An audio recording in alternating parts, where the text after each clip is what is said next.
존재 이유 세 번째, 복음 증거입니다. 우리는 9월 한 달 동안 교회란 무엇이며 교회가 존재하는 이유가 무엇인지에 관하여 말씀을 나누었습니다. 간략하게 요약해 볼까요? 먼저 교회란 무엇입니까? 교회는 예수 그리스도가 주인 되시는 공동체이고 예수 그리스도를 믿는 사람들의 공동체입니다. 다시 말하면 교회는 건물이 아니라 곧 사람이라는 거죠. 따라서 교회는 건물이나 조직이 아니라 예수 그리스도께서 핏값을 주고 사신 우리 자신이고 우리가 속한 공동체라는 것을 알게 되었습니다. 그렇다면 주님이 교회를 세우신 이유, 즉 교회가 존재하는 이유가 무엇일까요? 첫 번째는 하나님을 예배하기 위해서입니다. 우리가 하나님을 예배하는 이유는 하나님께서 우리를 지으셨기 때문이에요. 그러기에 우리를 지으시고 구원해 주신 하나님을 예배하는 것은 우리 자신과 교회 공동체가 해야 할 가장 궁극적인 이유입니다. 그런데 예배는 함께 모여 드리는 공예배가 있고 개인의 삶 속에서 드리는 삶의 예배가 있다고 말씀드렸어요. 중요한 것은 함께 모여 드리는 이 공예배가 삶의 예배보다 더 우선시 되어야 한다는 것입니다. 학생들이 개인적으로 공부하는 것도 필요하지만 공교육의 현장에 참여하는 것이 더 필요한 것과 비슷한 거죠. 교회가 존재하는 두 번째 이유는 무엇입니까? 훈련을 위해서예요. 몸의 건강을 위해 훈련이 필요한 것처럼 교회도 건강해지기 위해서 훈련이 필요합니다. 이 훈련은 교회의 나 자신의 훈련과 교회 공동체로서의 훈련으로 나눌 수 있는데요. 교회의 나 자신에게 가장 중요한 훈련은 말씀과 순종의 훈련입니다. 성경은 하나님의 감동으로 기록된 책이에요. 그러기에 우리는 성경을 통해 나에게 말씀하시는 하나님의 음성을 들을 수가 있는데요. 들을 뿐만 아니라 들은 대로 순종할 때에 우리가 하나님의 풍성하시는 은혜를 경험할 수가 있는 거예요. 하지만 이것은 자연스럽게 되어지는 것이 아니기 때문에 우리는 말씀과 순종의 훈련을 끊임없이 해야 합니다. 또한 공동체로서의 교회도 훈련이 필요한데요. 그 중에서도 가장 중요하고 본질적인 훈련이 어떤 훈련이라고 말씀드렸습니까? 사랑의 훈련이에요. 사랑은 반드시 대상이 필요해요. 그 대상은 크게 하나님과 이웃인데요. 여기에서 우리가 잊지 말아야 될 것은 하나님을 사랑하는 것과 이웃을 사랑하는 것은 같다는 것입니다. 동일하다는 거예요. 하나님을 사랑하는 것이 이웃을 사랑하는 것이고 이웃을 사랑하는 것이 하나님을 사랑하는 거예요. 이웃이란 자신을 제외한 모든 사람을 가리키는데요. 그 중에서도 가장 먼저 사랑을 실천해야 할 대상이 누구예요? 바로 우리의 가족이에요. 육체적으로는 혈연으로 맺어진 가족이고요. 영적으로는 그리스도의 보혈로 이루어진 교회 공동체 식구들입니다. 그들이 우리가 가장 먼저 사랑해야 할 이웃이에요.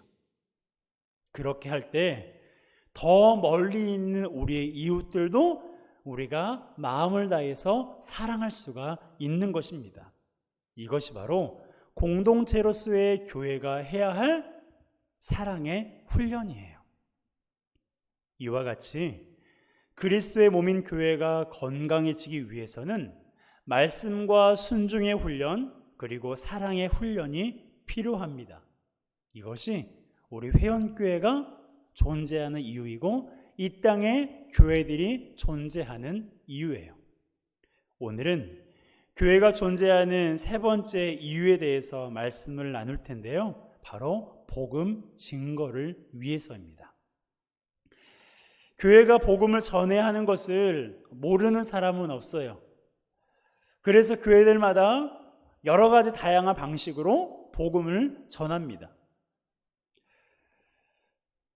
왜 교회마다 복음을 전하고 노방전도를 하고 관계전도를 하며 그렇게 복음에 매진을 해야 되는 걸까요? 그것이 주님의 명령이기 때문에 그래요. 그리고 교회가 세상을 향해 할 수 있는 가장 중요한 일이기 때문입니다. 복음을 전하는 것이 세상을 향해 할 수 있는 가장 중요한 이유가 왜 가장 중요한 이유가 될까요? 복음은 생명을 살리는 일이기 때문에 그래요. 복음을 전하는 일은 생명을 살리는 일이기 때문에 교회가 세상을 향해서 할 수 있는 가장 중요한 일이에요. 오늘 본문은 예수님께서 죽은 지 4일이나 지난 나사로를 살리신 사건을 다루고 있습니다. 내용은 다음과 같아요. 나사로가 죽을 병에 걸려서 사경을 헤매자 그의 누이들이 예수님께 사람을 보내어 오시기를 간청했습니다. 그런데 이상하게도 나사로는 예수님께서 사랑하시는, 그리고 그의 누이들도 예수님께서 사랑하시는 사람들이었음에도 불구하고 그런 소식을 들은 예수님은 서둘러 나사로에 가지 않으시고 계시던 곳에서 이틀을 더 머무르셨어요. 그래서 이틀을 머무신 후에 이제 나사로가 있는 곳으로 가셨는데, 그때는 이미 나사로가 죽은 지 4일이나 지난 상황이었고 돌무덤에 안치한 시신에서 냄새가 날 정도였습니다. 더 이상 어떠한 소망도 희망도 가질 수 없는 상태가 되어버린 거죠. 그러자 마리아와 마르다가 늦게 오신 예수님을 원망했고 조문객들도 그런 예수님을 곱지 않은 시선으로 바라보았어요. 이때 예수님이 마르다에게 말씀하십니다. 너의 오라비가 다시 살아나리라. 그러자 마르다가 이렇게 고백합니다. 네, 맞습니다. 마지막 날 부활 때에는 다시 살아날 줄을 제가 알고 있습니다. 라고 말이죠. 참 귀한 믿음의 고백이에요. 그런데 이 고백의 이면에는 어떤 마음이 담겨 있어요? 부활 때에는 오빠가 살아날 것을 알고는 있지만 지금은 아니라는 거예요. 지금은 끝났다는 거예요.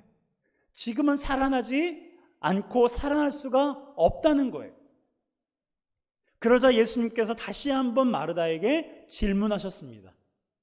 25절과 26절이에요. 함께 읽습니다. 예수께서 이르시되 나는 부활이요 생명이니 나를 믿는 자는 죽어도 살겠고 무릇 살아서 나를 믿는 자는 영원히 죽지 아니하리니 이것을 네가 믿느냐. 예수님이 마르다에게 무엇을 물어보셨어요? 예수님이 부활이고 생명이라는 것을 네가 믿느냐라고 물어보셨어요. 그런데 이상하죠? 마르다는 부활에 관해서 이미 알고 있어요.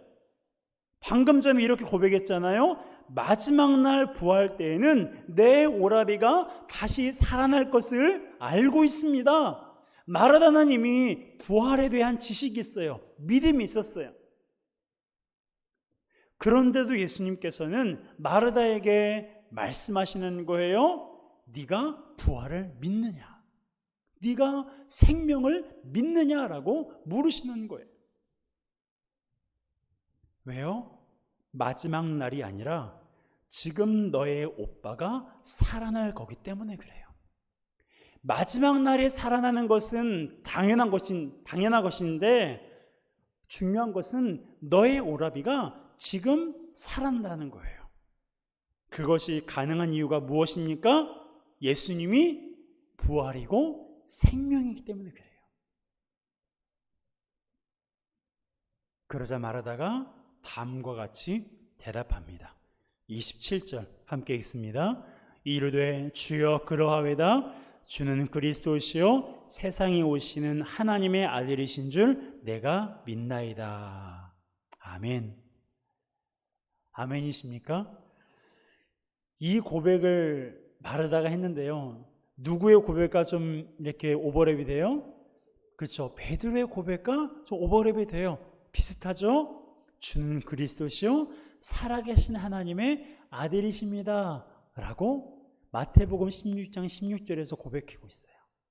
그런데 비슷한 고백으로 마르다가 예수님께 하는 거예요. 주는 그리스도시요 세상에 오시는 하나님의 아들이신 줄을 제가 믿나이다 라고 말하죠. 마르다가 예수님을 믿는다고 고백했어요. 무슨 말입니까? 예수님께서 원하시면 지금 내 오라비를 살리실 수 있다는 것을 마르다가 믿은 거예요. 마지막 날 부활 때가 아니라 예수님 자체가 부활이고 생명이시기 때문에 주님께서 명하시면, 주님께서 원하시면 그렇게 될 줄을 내가 믿습니다 라는 고백인 거예요. 예수님께서 이 믿음의 고백을 들으시고 어떻게 하셨어요? 죽은 지 4일이나 지나서 냄새가 나는 그 나사로를 살리셨습니다. 여러분, 예수님께서 부활이요 생명이심을 믿으십니까? 예수님께서 부활이요 생명이신 것을 여러분 확신하십니까? 예수님은 부활이요 생명이에요. 우리 같이 한번 고백해 볼까요? 시작. 예수님은 부활이요 생명이십니다. 자, 예수님은 나의라는 말을 넣어서 한번 고백해 볼까요? 시작. 예수님은 나의 부활이요 생명이십니다. 아멘. 그래요. 예수님은 나의 부활이고 나의 생명이세요. 우리가 이것을 믿음으로 고백할 때 죽은 자가 살아나는 거예요. 우리가 이것을 믿음으로 고백할 때에 사망의 음침한 골짜기에서도 생명의 꽃을 피울 수가 있는 것입니다. 여러분, 이것을 가르치고 배울 수 있는 곳이 어디예요? 교회예요. 예수 그리스도가 주인 되시는 공동체이고 예수 그리스도를 믿는 성도들의 그런 사람들의 공동체인 교회에서만이 이것을 가르치고 배울 수가 있는 것입니다. 우리가 이 사실을 믿어 구원을 받았다면, 우리가 예수님을 믿고 살아났다면 우리는 이 복음을 흘려보내야 될 책임이 있는 거예요. 여러분 생각해 보세요. 수천 년으로부터 복음이 흘러오지 않았다면, 복음이 흘러오다가 어느 한순간에 막혔다면 그 복음이 지금 저와 여러분들에게까지 오지 않았을 거예요. 그런데 우리가 증인이잖아요. 어떤 증인이에요? 복음이 수천 년 동안 끊기지 않고 지속적으로 흘러왔다는 것의 증인입니다. 복음은 그렇게 흘러왔어요. 때문에 부모님을 통해서든 어떤 친구나 지인을 통해서든 또한 알지 못하는 누군가의 기도를 통해서든 우리는 복음을 듣고 예수 그리스도를 믿게 되었어요. 그렇기 때문에 내 안에 흘러 들어온 이 복음을 누군가에게 흘려 보내야 될 책임이 저와 여러분들에게 있다는 것입니다. 어제 뉴스를 보는데요, 새만금에서 벌어지고 있는 일명 녹차라떼에 관한 기사가 눈에 들어왔습니다. 새만금 방조제 길이가 무려 33.9km라고 돼요. 세계에서 가장 긴 방조제로 기네스북에 올랐다고 합니다. 이 새만금호의 넓이가 얼마나 되냐면 서울시의 3분의 2에 해당할 만큼 그 넓이가 굉장해요. 그런데 사진을 보시는 것처럼 그렇게 넓은 호수가 이렇게 녹색으로 물들어 버렸습니다. 그 이유가 뭘까요? 물이 흘러가지 않았기 때문에 그래요. 그렇다고 방법이 없는 건 아니에요. 전문가들은 새만금호의 수질 개선 방법은 간단하다고 말합니다. 어떻게 해요? 관문을 열어 해수를 유통하면 된다고 해요. 여러분, 복음도 마찬가지예요. 복음이 흘러가지 않고 우리 속에 고여 있으면 복음은 복음으로서의 능력을 발휘할 수 없습니다. 복음이 고여 있기만 하면 복음에 대한 감사와 기쁨이 사라지면서 복음은 내가 다 알고 있는 이야기, 복음은 뻔한 스토리로 전락할 수밖에 없어요. 하지만 우리는 복음이 그렇지 않다는 것을 너무나도 잘 알고 있습니다. 복음에는 능력이 있어요. 복음의 주체이시고 복음 자체이신 예수님을 생각해 보면 쉽습니다. 여러분, 예수님을 만나는 사람들마다 무엇을 경험했어요? 치유와 회복을 경험했어요. 예수님을 만나는 사람들마다 삶의 소망을 갖게 되었습니다. 이제 내 인생은 끝났다고, 나는 실패한 인생이라고, 나는 절망적인 상황이라고 생각했던 그 사람들조차도 예수님을 만났을 때 소망을 품게 되었어요. 그것이 바로 복음의 능력이고 복음 자체이신 예수님을 경험한 사람들의 신앙 간증입니다. 여러분, 복음에는 능력이 있어요. 믿으십니까? 복음에는 능력이 있어요. 그러기에 우리는 우리 자신과 교회 공동체로부터 이 복음의 능력이 흘러가기를 사모하고 노력해야 됩니다. 세상 어느 것으로도 해결할 수 없는 것을 복음이 가능하게 했잖아요. 그러니 우리 삶에, 우리 가정에, 우리 교회와 이 나라에 해결하기 어려운 일들이 너무너무 많은데 그것을 복음이 어찌 해결하지 못하겠습니까? 여러분, 지금 우리 주변에는 나사로와 같이 죽은 사람들이 많아요. 나사로는 육체가 죽었지만 우리 주변에는 영적으로 죽어가고 있는 사람들도 많고 영적으로 이미 죽어버린 사람들도 많아요. 우리는 그에 대해서 방관자가 되어서는 안 됩니다. 강 건너 불구경하는 것처럼 그렇게 방관해서는 안 돼요. 우리는 말과 삶으로 어떻게 해서라도 복음을 전하려고 애써야 됩니다. 예수님을 만나는 사람들마다 치유와 회복을 경험하고 예수님을 만나는 사람들마다 절망에서 소망을 경험한 것처럼 우리가 전한 이 복음을 만나는 사람들, 이 복음을 접하는 사람들마다 놀라운 치유와 회복을 경험하게 될 것입니다. 이 복음을 듣는 사람들마다 절망에서 소망의 주님을 만나게 될 것입니다. 여러분, 그것이 그리스도인인 우리 개인과 우리 교회 공동체가 이 세상을 향해 할 수 있는 가장 중요한 일이에요. 구제하는 것도 복음을 위해서, 세상에서 봉사하는 것도 복음을 위해서, 세상에서 선한 일을 하는 것도 복음을 위해서, 내가 남몰래 행하는 그 선행, 그것도 복음을 위해서,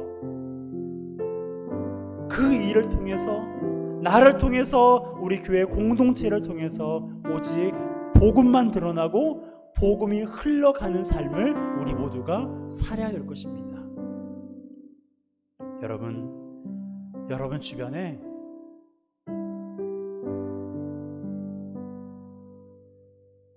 나사로와 같이 영적으로 죽어있는 그런 사람이 있습니까? 마르다와 같이 소망을 잃어버리고 마음이 낙심이 되어서 어찌할 바를 알지 못하는 그런 사람들이 여러분 주변에 있는 줄 압니다. 그렇다면 마르다와 마리아가 예수님께 오시라고 간청했던 것처럼, 그리고 그가 주는 그리스도시요 하나님의 아들이라고 주님께 믿음의 고백을 드렸던 것처럼, 저와 여러분도 마르다와 같이 너무나 힘들고 어려운 그런 상황에서도 예수님이 누구신지를 고백해야 돼요. 예수님이 그리스도이시고 예수님이 하나님의 아들이심을 고백할 때에 내 주변에 영적으로 죽어있는 그 영혼들이 나의 믿음을 통해서 예수 그리스도를 경험하게 될 것이고, 나의 믿음을 통해서 그 영적으로 갇혀있는 그 무덤에서 터벅터벅 걸어 나오게 될 것입니다. 그러므로 우리 안에 하나님의 은혜로 말미암아 흘러 들어온 이 복음이 내 안에서 고여있게 하지 말고, 이 복음이 사랑의 광주리에 담겨서 우리 가족과 이웃들에게 넘쳐 흘려보내는 삶을 살아가는 저와 여러분 되시길 주님의 이름으로 축복합니다. 그 복음이 닿는 곳마다 죽은 자가 살아날 것입니다. 그 복음의 역사가 닿는 곳마다 생명이 없는 곳에서 생명의 꽃이 피어날 것입니다. 그 주님을 믿음으로 복음을 흘려보내기를 힘쓰는 저와 여러분, 그리고 우리 교회, 우리 회원교회가 되기를 주님의 이름으로 축복합니다.